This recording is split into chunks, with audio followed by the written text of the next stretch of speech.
하나님은 위기를 통해 새로운 차원으로 들어가게 하십니다. 위기는 아주 위험한 상황이죠. 그런데 잘 순종하게 되면 새로운 차원으로 들어가게 됩니다. 다니엘이 그런 경험을 한 사람이죠. 다니엘이 소년의 때에 바벨론으로 포로로 잡혀가게 됩니다. 이것은 엄청난 충격입니다. 가족을 떠나고 그리고 먼 나라에 지금 끌려온 것입니다. 다니엘은 그러나 그럼에도 잘 적응하고 그 인생을 정말 축복되게 만드는 것을 보게 됩니다. 다니엘에게 가장 큰 변화와 충격은 성전 예배를 드릴 수 없다는 것입니다. 다니엘은 믿음의 사람이었습니다. 그러나 성전은 회파되고 성벽은 무너졌습니다. 하나님의 백성들에게 있어서 성전에서 예배를 드리지 못한다는 것만큼 큰 충격은 없을 것입니다. 지금 우리가 직면하고 있는 그런 직면의 문제와 똑같은 문제들을 다니엘은 경험하는 것입니다. 포로로 끌려가서 그의 이름이 바뀌었습니다. 그리고 새로운 문화 속에 들어가게 된 것입니다. 그런 위기 상황에 다니엘은 위기를 기회로 만들었던 하나님의 사람이며 그 나라에서 하나님의 영광을 아주 크게 드러냈던 그런 하나님의 사람이 되는 것입니다. 그 비밀은 하나님을 경외함과 기도에 있었던 것을 보게 됩니다. 오늘 다니엘의 생애를 우리가 보면서 어떻게 위기를 기회로 만들 수 있는지 오늘 말씀을 좀 나누고 싶습니다. 첫째로 위기를 기회로 여길 때 위기는 기회가 됩니다. 위기는 위험한 것이죠. 생사의 갈림길일 수 있는데 위기를 기회로 여기라는 것입니다. 위험이 아니라 기회로 여기라는 것입니다. 모든 면은 양면이 있습니다. 위기에는 위험일 수도 있고 기회일 수도 있습니다. 큰 위기일수록 큰 위험과 큰 기회가 공존하는 것입니다. 근데 왜 위기를 기회로 여겨야 될까요? 그 이유는 뭐냐면 위기를 기회로 여겨야만이 소망을 가질 수 있기 때문이에요. 소망, 희망을 가질 수 있기 때문이에요. 인간은 희망하는 존재예요. 소망이 없으면 좌절하게 되고 절망하게 되고 그리고 무너지게 됩니다. 일단 소망을 가져야 됩니다. 다니엘서를 읽어보면 다니엘이 그가 하나님의 말씀이 그 안에 있었습니다. 유대인들은 12살이 되기까지 모세 오경, 토라를 다 암송합니다. 비록 그가 바벨론을 떠났지만 그의 가슴속에 말씀이 새겨져 있었습니다. 또 하나 그 당시에 성전이 회파되면서 하나님께서 세웠던 인물들이 예언자들이죠. 그 중 하나가 에레미야입니다. 에레미야가 바벨론 포로로 끌려가는 이스라엘 백성을 향해서 그들에게 주었던 메시지가 있죠. 에레미야 29장 10절을 보게 되면 여호와께서 이와 같이 말씀하시니라 바벨론에서 70년이 차면 내가 너희를 돌보고 나의 선한 말을 너에게 성취하여 너를 이곳으로 돌아오게 하리라. 회복이 된 소망. 70년이 되면 지금 다니엘은 포로로 끌려가서 에레미야서를 읽잖아요. 하나님이 약속하셨어요. 회복시키리라. 이 말씀 바로 뒤가 에레미야 19장 11절 말씀입니다. 놀라운 말씀이죠. 우리가 너무 좋아하죠. 여호와의 말씀이니라 너희를 향한 나의 생각을 내가 안 하니 평안이요 재앙이 아니니라 너에게 미래와 희망을 주는 것이니라. 희망을 주는 거예요. 희망이 있어야 되는 것이죠. 다니엘은 이 하나님의 말씀에 근거해서 희망을 가졌고 그가 믿는 하나님은 소망의 하나님이신 것을 알았던 것입니다. 중요한 것은 뭐든지 어떤 관점으로 보느냐가 우리의 생애 전체를 바꾸어 놓습니다. 어떤 관점, 어떤 태도를 가지고 대하느냐. 위기를 위험으로 생각할 것인지 아니면 기회로 볼 것인지. 지금 바벨론을 끌려갔습니다. 그 당시 끌려간 바벨론 포로들을 디아스포라라고 말합니다. 이 디아스포라라는 말의 뜻이 아주 놀라워요. 디아스포라는 흩뿌리거나 퍼뜨리는 것을 뜻하는 그리스어예요.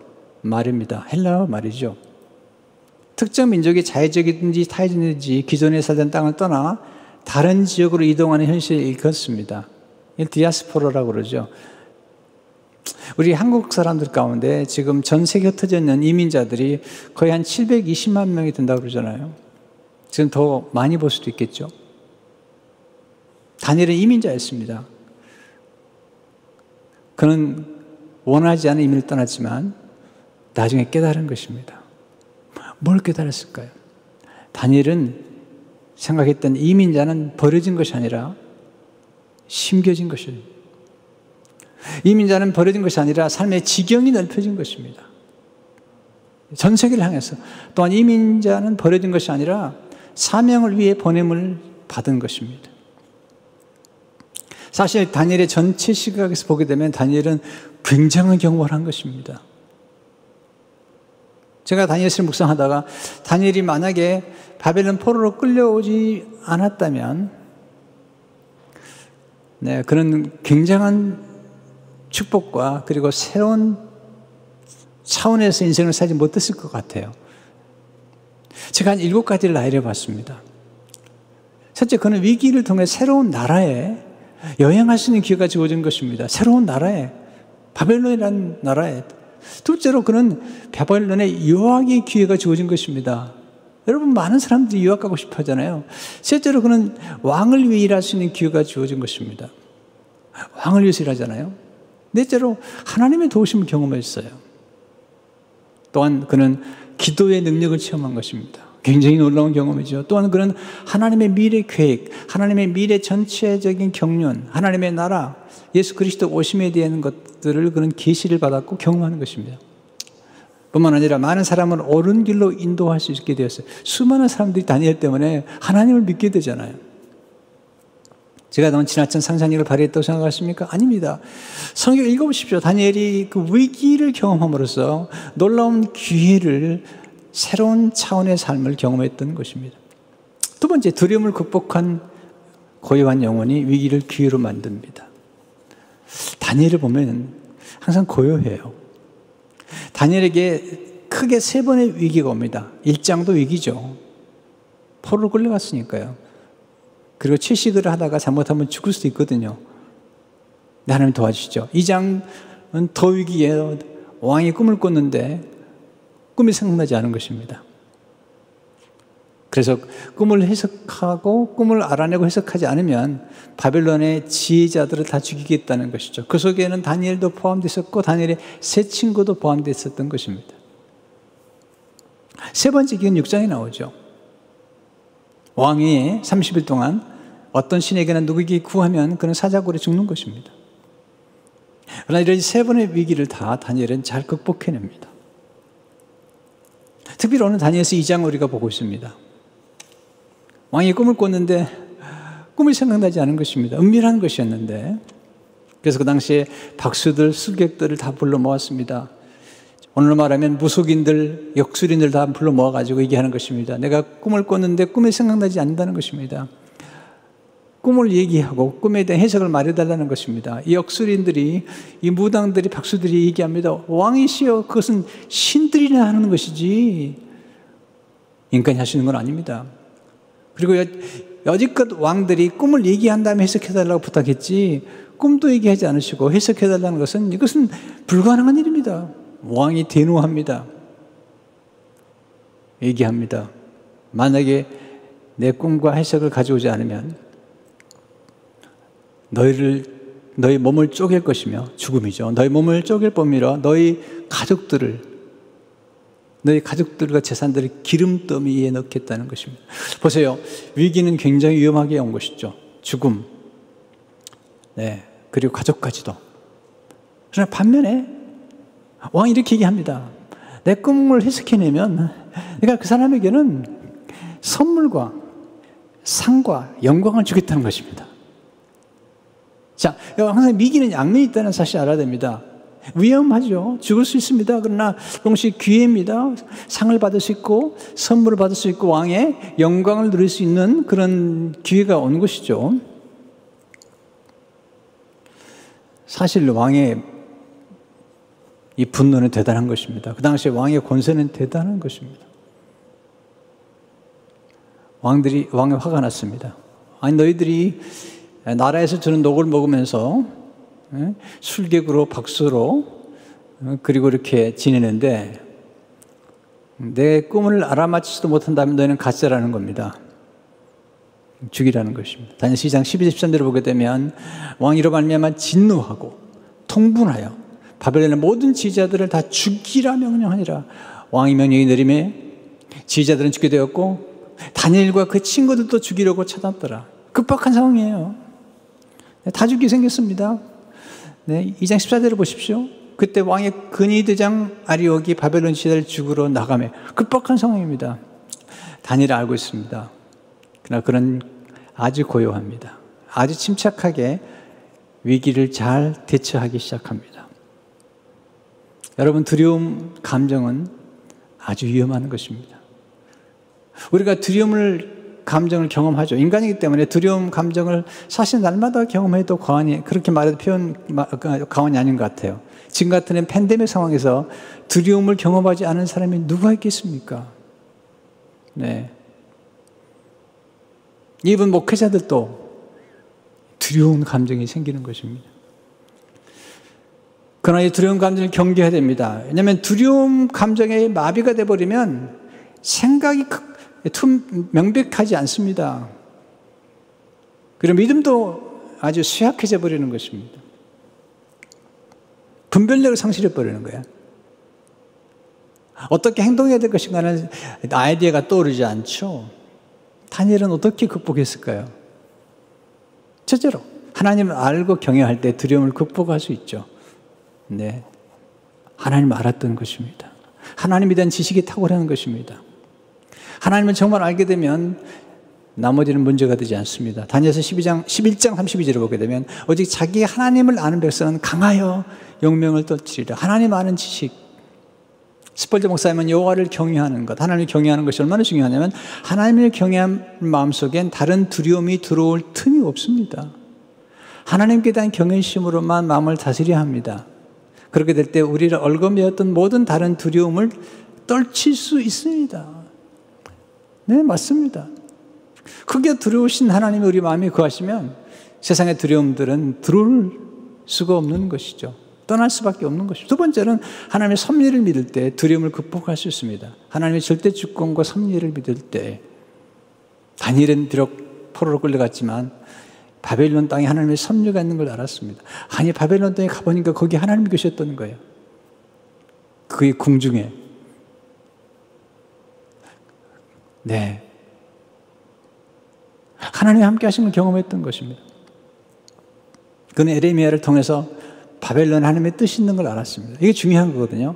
하나님이 시대마다 하나님 정한 나라가 있고 뜻이 있는 것이죠. 그걸 에레미야를 통해서 들었던 것입니다. 에레미야 27장 12절을 보게 되면 내가 이 모든 말씀대로 유다 왕 시드기야에게 전하이르되 왕과 백성 바벨론 왕의 멍에를 목에 메고 그와 그 백성을 섬겨서 그리하면 사실이라. 분명한 거죠. 하나님의 뜻이 그 당시 바벨론에 있었는데 이스라엘 백성은 자꾸 애굽을 의지했던 거예요.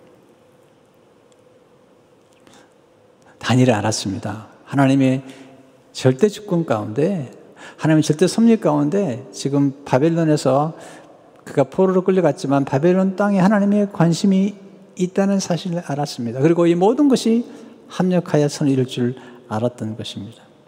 세 번째, 잠잠히 하나님을 신뢰할 때 두려움을 극복할 수 있습니다. 우리가 보고 듣는 것에 따라 우리의 감정이 움직입니다. 여러분, 두려운 감정은 사실은 그림자 같은 것입니다. 두려운 감정은 그림자처럼 사라질 때가 많습니다. 감정을 믿으면 안 돼요. 너무나. 감정이 중요하긴 하지만 또 두려운 감정이 때로는 우리를 또 보호할 수도 있지만, 그러나 두려운 감정은 왜 위험하냐면 두려운 감정은 우리의 생각을 마비시키고 우리의 행동을 마비시키기 때문에 또 우리의 신앙을 떨어뜨려 버려요. 그렇기 때문에 두려움을 경계해야 되는 것입니다. 두려움은 우리의 시선과도 관계가 있죠. 우리가 보는 것, 우리가 듣는 것도 많이 관련되어 있습니다. 자, 우리는 어디에 초점을 맞추고 누구에게 초점을 맞추냐에 따라서 우리 생각은 달라집니다. 우리의 감정이 달라집니다. 여러분, 감정이라는 것은요, 이거 순식간에 사라져요. 순식간에 왔다가 순식간에 사라집니다. 그러니까 우리가 감정을 믿거나 감정을 신뢰하면 안 됩니다. 감정은 중요합니다. 그러나 이 감정의 노예가 되는 건 좋지 않습니다. 여러분, 응급처치를 하듯이 우리 감정도 응급처치할 필요가 있습니다. 두려움이 엄습해 올 때 그 두려움이 엄습해 온다고 너무 두려워하면 안 됩니다. 왜냐하면 그 두려움이 엄습해 오는 것 같지만, 네, 때론 어떤 사람은 3초, 어떤 사람은 2분이면, 네, 호흡 기도만 몇 번 해도 기도하면 사라지는 것입니다. 이걸 배워야 됩니다. 이 마음을 다스리는 법, 감정을 다스리는 법 배워야 됩니다. 제가 기회가 되면 한번 설교를 하려고 준비를 하고 있습니다. 어린아이들이 다치면 응급조치를 하는 것처럼 우리 마음의 감정이나 어떤 상처를 받으면 응급조치를 해야 됩니다. 잘하면 됩니다. 응급조치를 하지 않으면 위험해지는 것이죠. 이게 마음도 마찬가지죠. 두려운 감정을 받아들이고 그리고 두려워하면 꼼짝 못하는 것입니다. 네, 아무것도 못해요. 아이들 학교로 보내요? 못해요. 여행도 못 갑니다. 아무것도 못하는 거예요. 그러나 이 감정을 잘 다스리는 게 지혜로운 것입니다. 어떻게 가능하죠? 하나님 바라보면 되죠. 네, 시편 1편을 보니까 나의 영혼이 잠잠히 하나님만 바라며 나의 구원이 그에게서 나오는도다. 이사야 3장 15절을 보니까 잠잠하고 신뢰하여야 힘을 얻을 것이거늘. 다니엘은 느부갓네살 왕이 두려운 존재를 알았습니다. 하지만 그는 만왕의 왕을 알았던 것입니다. 왕을 세우기도 하시고 패하기도 하시는 하나님을 알았던 것입니다. 여러분, 잠잠히 하나님을 바라보십시오. 하나님을 신뢰하십시오. 하나님을 경외하십시오. 두려움과 함께 살지 마십시오. 우리는 하나님과 함께 살아야 합니다. 왜 두려움과 함께 사십니까? 두려움은 그림자인 것입니다. 우리는 하나님과 함께 살아야 됩니다. 우리는 하나님의 말씀과 함께 살아야 됩니다. 하나님의 음성을 들으십시오. 두려워하지 말라. 내가 너와 함께 합니다. 하나님의 사랑과 함께 살아야 됩니다. 두려움이 가끔 자주 때로는 손님처럼 찾아오지만 환영하지 마십시오. 그 생각에 머물지 마십시오. 네, 하나님과 함께 하십시오. 하나님의 말씀과 더불어 하나님 말씀 묵상하십시오. 암송하십시오. 하나님 바라보십시오. 그러면 두려움은 우리 곁을 떠납니다. 두려움이 놓고 있을 때 믿음으로 반응하면 두려움은 떠날 수밖에 없는 것입니다. 여러분, 놓고 해도 문 열지 않으면 떠나잖아요. 그와 같이 두려움이 문을 두드릴 때 문 열어주지 마세요. 그걸 끌어안고 묵상하면 생각이 명철해지지 않습니다. 하나님 바라보게 되면 놀라운 역사가 나타나는 것입니다. 소망이 생깁니다. 믿음이 생기는 것입니다. 세 번째, 믿음과 냉철한 지성의 조화가 위기를 기회로 만듭니다. 믿음과 냉철한 지성의 조화가 위기를 만듭니다. 다니엘은 믿음의 사람이었으며 또한 냉철한 사람이었어요. 냉철한 지성의 사람이었던 거예요. 여러분, 위기의 순간에는 가슴은 뜨거웠지만 머리는 냉철해야 됩니다. 사람들이 이상해요. 위기에 처하게 되면 가슴은 차가워지고 머리가 뜨거워져요. 여러분, 머리는 뜨거워지면 안 됩니다. 머리는 항상 냉철해야 됩니다. 그리고 감정을 따라서 움직이면 안 됩니다. 특별히 위기의 순간은 감정에 따라서 움직이지 말고 지성, 네, 훌륭한 지각, 하나님의 지성을 따라서 움직여야 됩니다. 여러분, 다니엘이 두려움을 모르는 사람이 아닙니다. 왕은 사람을 죽일 수도 있다는 것을 알았습니다. 그래서 그가 왕의 명령이 급하게 떨어질 때 그는 기도하기 전에 먼저 이 문제의 상황을 정확하게 분별합니다. 그리고 이 문제를 멈출 수 있는 사람을 먼저 만나죠. 그가 근위대장인 아리옥입니다. 왕의 명령이 지금 급박해서 막 지금 사람들을 죽이러 가는 것입니다. 그 당시에 순객들과 지혜자들은 보통 많은 게 아닙니다. 바벨론은 큰 나라입니다. 네, 그런데 지금 그 많은 사람들이 죽게 생겼습니다. 바벨론 모든 순객들을 살리는 길은 지금 다니엘에게 달려 있는 것입니다. 다니엘이 제일 먼저 한 게 뭔죠? 기도한 게 아닙니다. 근위대장을 찾아가서 사람들 죽이는 것을 일단 멈추는 것입니다. 다니엘서 2장 14절 15절을 보십시오. 그때 왕의 근위대장 아리옥이 바벨론 지휘자들을 죽이러 나가매 다니엘이 명철하고 슬기로운 말로 왕이 근위대장 아리옥에게 물으려되 왕의 명령이 어찌 그리 급하냐 하니 아리옥이 그 일을 다니엘에게 알리매. 보세요. 명철하고 슬기로운 말로. 여러분, 두려운 사람은요, 벌벌 떨어요.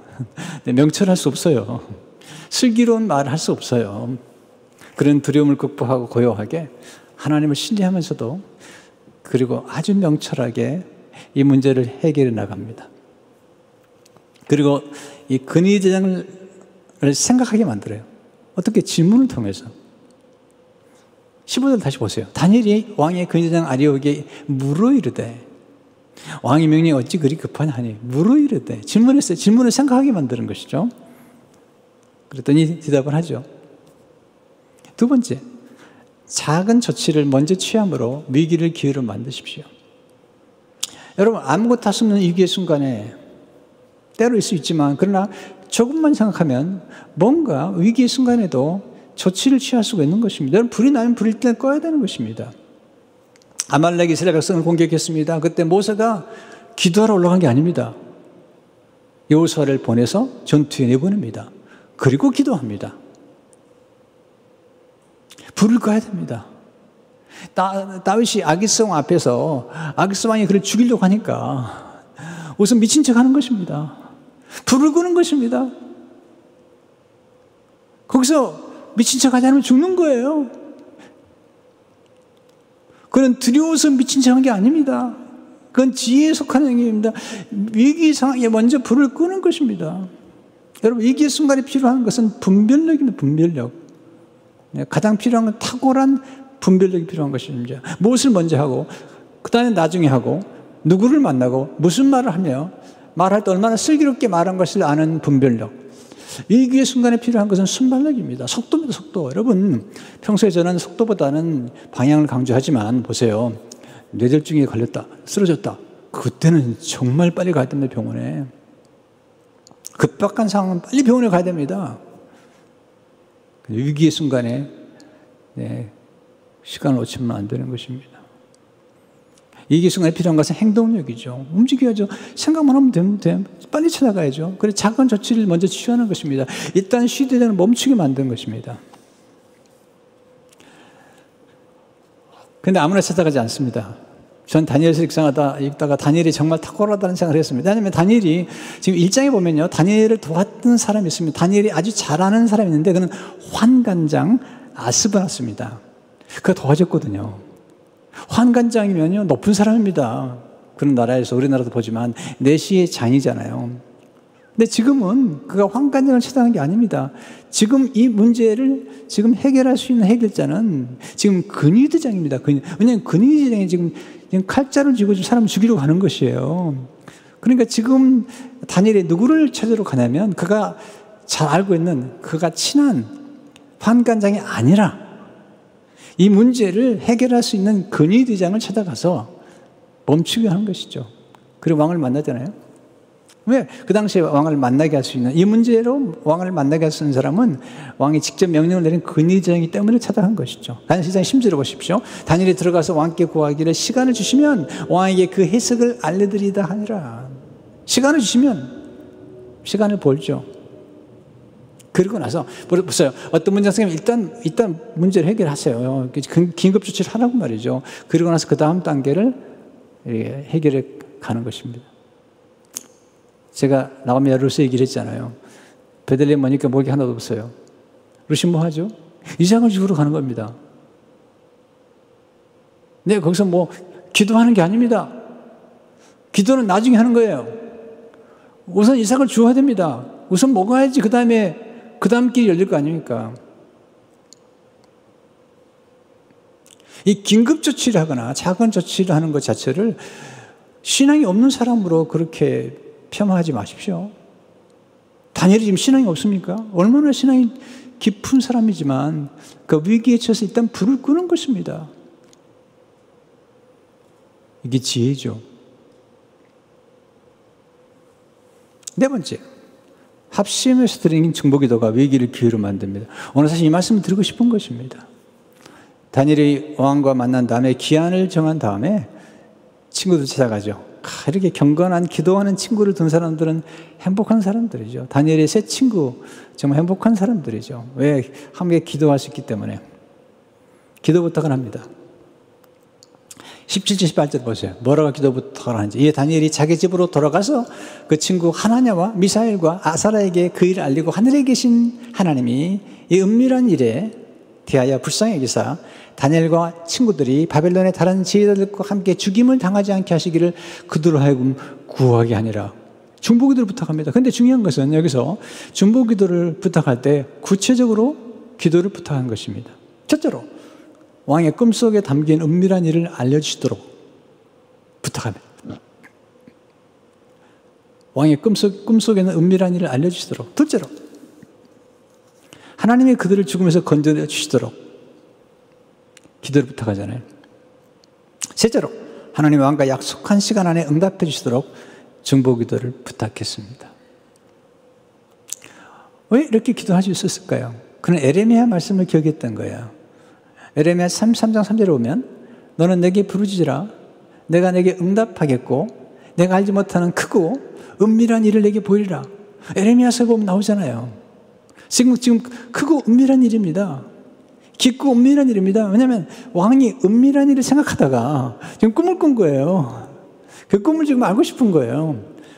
이것은 하나님이 아니면 안 되는 거죠. 아니 이것은 술객들과 박수들이 얘기했잖아요. 신들이 아니면 안 된다는 거예요. 시간을 주시면 왕께 해석을 알려드리겠다. 자, 여기는 굉장히 중요한 위기 순간에 중요한 것은 타이밍입니다. 정해진 시간 안에 기도 응답을 받아야 돼요. 타이밍을 놓치면 위기는 증폭됩니다. 만약에 왕의 약속한 시간 내에 기도 응답을 받지 않으면 죽게 되어 있습니다. 다니엘은 지혜자입니다. 무엇을 구하고 언제까지 응답받아들이지 않은 사람이죠. 여러분 아리옥을 만났을 때 말도 명철하고 슬기로운 말로 질문을 했어요. 여러분 말도 무슨 말을 하느냐 어떻게 하느냐 중요하다고요. 지혜롭게 말하고 슬기롭게 말하면 이게 해결책이 있는 거예요. 말이라고 다 말이 아닙니다. 어떻게 말하며 무엇을 말하며 왜 말하며 누구에게 말하며 네. 언제 말하며 이게 굉장히 중요한 것들이 우리 삶 속에서 알게 되는 성경에 모든 해답이 있더라고요. 우리가 삶 속에 필요한 모든 지혜가 성경에 있더라고요. 다니엘서를 보세요. 우리에게 필요한 모든 지혜, 위기를 기회로 만드는 것, 소망 중에 위기를 오히려 기회로 보는 것, 그리고 두려움을 떨쳐버리는 것 다 나와 있잖아요. 감정을 어떻게 다스리는 것. 성경에 다 나와 있다니까요. 성경은 심리학적 책일 뿐만 아니라 영혼의 책일 뿐만 아니라 놀라운 우리에게 지혜를 가르쳐 주는 거거든요. 기도하잖아요. 기도하니까 하나님 응답을 해주세요. 놀라운 거죠. 합심 기도가 놀라운 힘을 발휘하는 것이죠. 19절을 보세요. 예, 은밀한 것이 밤의 환상으로 다니엘에게 나타날 보임이에요. 다니엘이 하늘에 계신 하나님을 찬송하니라. 여기 찬송하다는 말이 놀라운 말씀이에요. 이게 아람어로 바베크란 단어예요. 이 아람어로 쓰였어요. 이 부분이요. 근데 이 바베크란 단어가 히브리어로 바라크입니다. 바라크. 이 바라크는 무릎을 꿇다, 성축하다는 뜻이에요. 축복하다는 뜻이에요. 그러니까 하나님의 계시를 받은 이 다니엘이 하나님 앞에 무릎을 꿇는 것이죠. 그리고 하나님을 찬송하는 것입니다. 하나님을 성축하고 하나님께 감사하는 것입니다. 네, 6장 10절에 보면 나중에 그가 무릎을 꿇고 기도한다고 할 때 그 무릎을 꿇다는 단어하고 이 찬송이라는 단어가 똑같아요. 아람어로 베라크, 히브리어로 바라크라는 단어예요. 여러분, 하나님 앞에 무릎을 꿇는 사람은 사람 앞에 무릎을 꿇을 필요가 없는 거예요. 계시가 임하는 거죠. 찬송이 시작됩니다. 감사 찬송이죠. 20절 보세요. 23절까지. 놀라운 거예요. 다니엘이 말하되 영원부터 영원까지 하나님의 이름을 찬송할 것은 지혜와 능력이 그에게 있음이로다. 하나님께 지혜와 능력이 있다는 거예요. 그는 때와 계절을 바꾸시며 왕들을 폐하시고 왕들을 세우시며 만왕의 왕이신 거죠. 예, 왕들이 주가 되시는 거죠. 지혜자에게 지혜를 주시고 청명한 자에게 지식을 주시는도다. 이게 청명한 자라는 말을 디서닝이라고 그랬어요. The discerning. 예, 그런 깊고 은밀한 일을 나타내시고 어두운 데 있는 것을 아시면 또 빛이 그와 함께 있도다. 나의 조상들 하나님의 주께서 이제 내게 지혜와 능력을 주시고 우리가 주께 구한 것을 내게 알게 하셨사오니 내가 주께 감사하고 주를 찬양하나이다. 곧 주께서 왕의 그 일을, 영어 보면요 이 그 일이란 말이요 The dream of the king이라는데 왕의 꿈을 내게 보셨나이다 하니라. 여러분, 하나님은 지혜와 지식을 주시는 분이십니다. 지혜와 능력을 주시는 분입니다. 왕을 세우기도 하고 폐하기도 하시는 분입니다. 모든 역사를 주관하시는 분이세요. 그러니까 다니엘이 느부갓네살 앞에서 두려워하지 않죠. 왜냐하면 그가 믿는 하나님은 모든 왕을 세우기도 하고 폐하기도 하시기 때문이죠. 근데 여기서 놀라운 표현을 해요, 다니엘이. 23절의 말씀이 정말 감동이에요. 우리가 주께 구한 것을 내게 알게 하사오니. 이 다니엘이 얼마나 겸손한지 몰라요. 본인 혼자 기도했다는 게 아닙니다. 이 공을, 기도응답의 공을 세 친구, 곧 중보기도 팀에게 함께 나누는 것입니다. 내가가 아닙니다. 우리가 주께 구한 것은 내게 알게. 여러분, 똑같은 기도라도 합심기도, 중보기도는 더 놀라운 능력이 있습니다. 그래서 예수님께서 두세 사람이 모인 곳에는, 내 이름 모인 곳에는 내가 함께 말씀하셨고, 두 사람이 합심해서 기도하면 응답하신다 말씀하셨죠. 같은 기도지만 이렇게 합심기도가 중요한 것입니다. 기도 응답을 받은 다음에 하나님 주신 꿈과 해석을 안 다음에 아리옥을 찾아가죠. 그때 아리옥이 왕께 들어갑니다. 꿈 얘기를 해주죠. 왕이 봤던 게 큰 우상, 신상이에요, 신상. 말해줍니다. 그런데 한 돌이 나타나가지고 그냥 우상을 부서뜨려 버리는 거예요. 한 돌이 나타나가지고. 그리고 그 돌이 세상에 가득 찬 거죠. 말해줍니다. 하나님이 보이셨는데 당신을 왕으로 세우셨다고.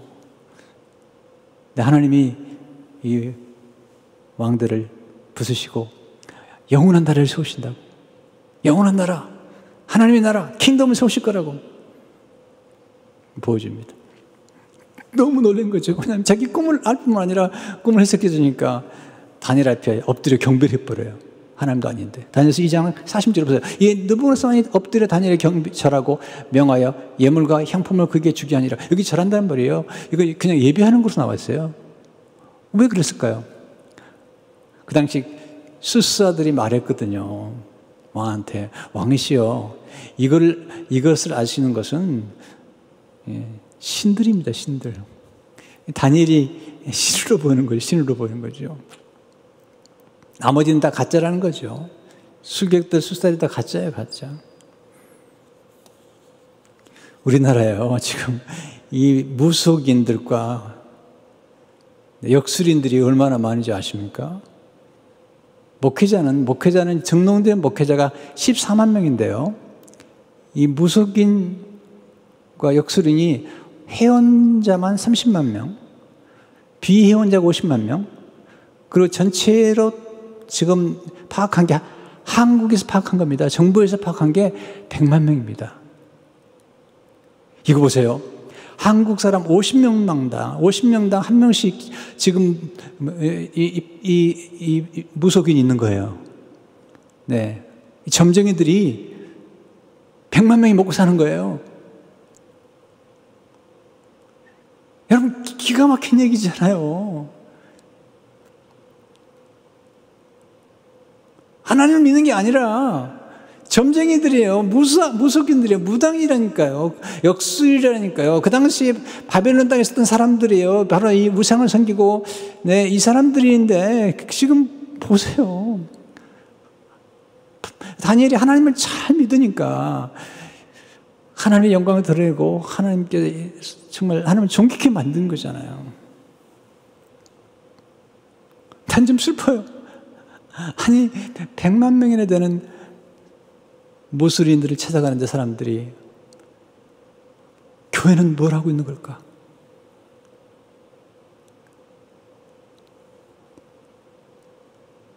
수많은 사람들이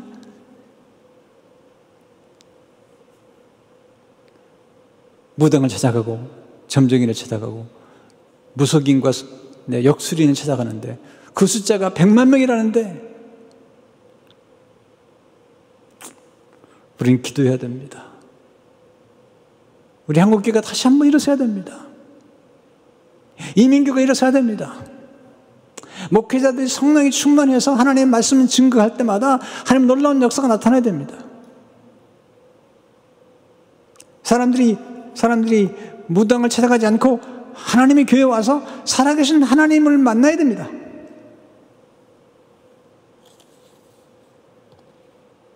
약속한 대로 왕이 약속을 지킵니다.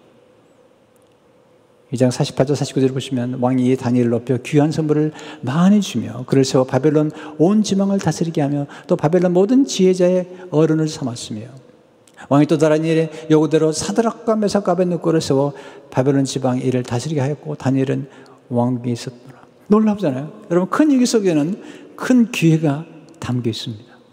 큰 위기를 극복하면 수직 상승하는 역사를 경험하게 돼요. 다니엘이 보면 이런 경험을 계속해요. 큰 위기를 극복할 때마다 그냥 수직적으로 상승해 버려요. 그러나 그보다 더 중요한 게 있습니다. 우리 위기를 잘 극복하면 어떤 축복을 경험하는가? 이전보다 더 성숙해집니다. 이게 중요한 겁니다. 저도 위기를 극복할 때마다 더 성숙해지는 경험을 했거든요. 또한 더 지혜롭게 됩니다. 위기를 잘 통과하고 나면요, 더 지혜롭게 됩니다. 뿐만 아니라 더 믿음이 강해집니다. 이전에 극복했던 믿음, 위기를 극복했기 때문에 또한 더 기도하게 됩니다. 왜? 기도의 응답을 받았으니까. 위기를 잘 극복하게 되면 그 다음에 찾아온 위기를 더욱 잘 극복할 수 있게 됩니다. 여러분, 제가 이제 우리 교회가 지금 10년이 지났는데 그 전에 제가 경험했던 많은 위기들 때문에 지난 10년 동안에 목회하면서 경험했던 많은 위기들을 잘 극복할 수 있었습니다. 정말입니다. 제가 예전에 섬기던 교회에서 경험했던 위기들을 하나님의 늘은 잘 극복한 그 경험과 하나님 신 지혜 때문에 지금의 상황도 하나님의 늘을 잘 극복할 수 있는 것입니다. 나중에 다니엘 6장에 보면은 다니엘이 더 큰 위기를 만나죠. 좀 달라, 2장은. 2장에서는 그 위기가 다니엘과 세 친구만 아니라 그 당시에 박수들이 다 죽는 거예요. 6장은 그렇지 않고 다니엘 혼자 죽는 것입니다. 특별히 6장은 왕과 아주 친해요. 6장은 그런 3명의 국무총리 중 하나로 올라간 겁니다. 위기가 오니까 그는 그냥 기도해요. 높은 경지에 올라간 것입니다. 그의 나이가 이제 85세, 거의 90세가 된 것입니다. 죽음을 두려워하지 않습니다. 그리고 온전히 하나님만 의지합니다. 6장 10절에 보면 다니엘이 조세의 왕이 도장에 찍힌 것을 알고도 자기 집에 돌아가서는 윗방에 올라가 예루살렘으로 향한 창문을 열고 전에 하던 대로 하루 3번씩 무릎을 꿇고 기도하며 그의 하나님께 감사했더라. 지금 코비드-19 때문에 집에서 예배드린다고 너무 안타까워하지 마십시오. 다니엘은 그가 소년 때부터 하나님 앞에 부름받을 때까지 혼자 온라인 예배도 없었습니다. 설교자도 없었습니다. 가슴에 새겨진 말씀, 그게 주어진 예레미야서 말씀을 읽고 경건하게 반바지 입은 게 아닙니다. 네, 그게 아닙니다. 예루살렘으로 향한 창문, 곧 성전을 그리워하며 성전 예배를 그리워하며 그리고 무릎을 꿇고 하나님께 감사하며 그는 예배했습니다. 온라인 예배라고 소리하면 안 됩니다. 양말도 안 신고 반바지 입고 그렇게 예배하면 안 됩니다. 다니엘처럼 예배해야 됩니다. 하나님 앞에서, 하나님 임재 앞에서 혼자 결혼도 하지 않고 살았습니다. 그러나 그는 진지했습니다. 하나님 말씀을 붙잡고 예배했습니다. 하나님의 임재 앞에서 예배했습니다. 성전을 그리워하면서 예배했습니다. 공동체 예배를 그리워하면서 예배했습니다. 그의 기도 때문에 70년 후에 포로로 끌려갔던 그들이 다시 예루살렘에 올라가고 그의 기도 때문에 예루살렘 성전이 회복이 되고 성벽이 회복이 되고 다시 공동체 예배가 회복이 되는 것입니다. 여러분, 다니엘의 공동체 예배가 필요 없다는 얘기가 아닙니다. 그의 개인의 간절한 예배가, 정성 어린 예배가 공동체 예배를 회복시켰던 것입니다. 위기를 기회로 만들어 많은 사람 구원의 길로 인도하십시오. 그 한 게 뭡니까? 하나님 나라를 선포했던 것입니다. 또한 예수 그리스도 오심을 선포했던 것입니다. 뿐만 아니라 그가 많은 사람을 전도하는 것입니다. 다니엘 12장 3절을 보게 되면 지혜 있는 자는 궁창의 빛과 같이 빛날 것이요 많은 사람을 옳은 대로 돌아오게 한 자는 별과 같이 영원토록 빛나리라. 지금 이런 시대라고 그래서 우리가 전도하는 것을 멈추면 안 됩니다. 그리고 온라인 예배를 드려야 됩니다. 지금 언컨택트라고 그러잖아요. 그 언컨택트에서 온 컨택트로, 그리고 하이 컨택트, 네, 하나님과 접촉해야 됩니다. 하이 컨택트가 홀리 컨택트인 것입니다. 여러분, 하나님께서 이 온라인 예배라는 툴을 주신 걸 진짜 감사하게 생각해야 됩니다. 진짜 감사하게 생각해야 됩니다. 왜냐하면 다니엘은 그게 없었거든요. 그러나 거기서 멈추면 안 됩니다. 가정에서 온라인 예배 드릴 때 하이 터치, 하이 컨택트, 하나님의 하이 터치가 있어야 됩니다. 그걸 우리가 믿음으로 경험할 수 있습니다. 하나님의 말씀은, 하나님께서 말씀을 보내신다. 시편 보세요. 하나님 말씀을 보내신다고 그랬어요. 예수님 말씀하시니까 백부장의 종이 그냥 나왔습니다. 말씀을 보내셨어요, 그냥. 그러니까 여러분의 가정 각자에서 예배 드린다고 해도 하나님이 얼마든지 예배를 받으실 뿐만 아니라 말씀을 보내셔서, 온라인으로 말씀 보내셔서 여러분의 삶 가운데 하나님 놀라운 기적을 일으키시고 회복시키시고 지혜를 주시고 위기를 기회로 만들 수 있는 하나님의 놀라운 역사가 있는 것입니다. 안 된다고요? 왜 안 됩니까? 다니엘이 그렇게 살았지 않습니까? 느헤미야가 그렇게 살았지 않습니까? 지금만 너무 충격적인 시대라고 얘기하면 안 됩니다.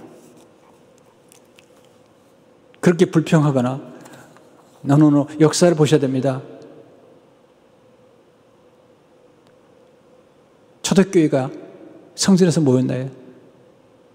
잠시 모였지만 70년에 로마가 와서 완전히 성전을 파괴한 다음에 그들은 다 흩어졌습니다. 나중에 동굴에서, 카타콤에서 성전 없이 예배했던 것입니다. 그러나 그들은 정말 진지했고 하나님의 영광을 드러냈습니다. 우리는 더 본질로 들어가야 됩니다. 하나님이 살아계십니다. 위기를 얼마든지 기회로 만들 수 있습니다. 언제? 우리 하나님을 경외할 때, 하나님의 지혜로 반응할 때. 이런 놀라운 은혜가 있기를 주의 이름으로 축원합니다. 하나님 아버지 감사합니다. 위기 중에도 위기를 기회로 만들었던 다니엘,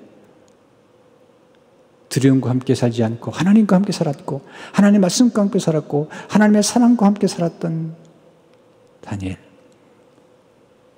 그리고 고요한 영혼으로 어떤 상황에서도 침착하게 대처함으로 위기를 기회로 만들었던 다니엘처럼, 그리고 그 어려운 상황에서도 혼자 예루살렘을 향한 창문을 열어놓고 하루에 3번씩 무릎을 꿇고 감사하며 경배했던 다니엘처럼 우리도 삶의 현장에서, 가정에서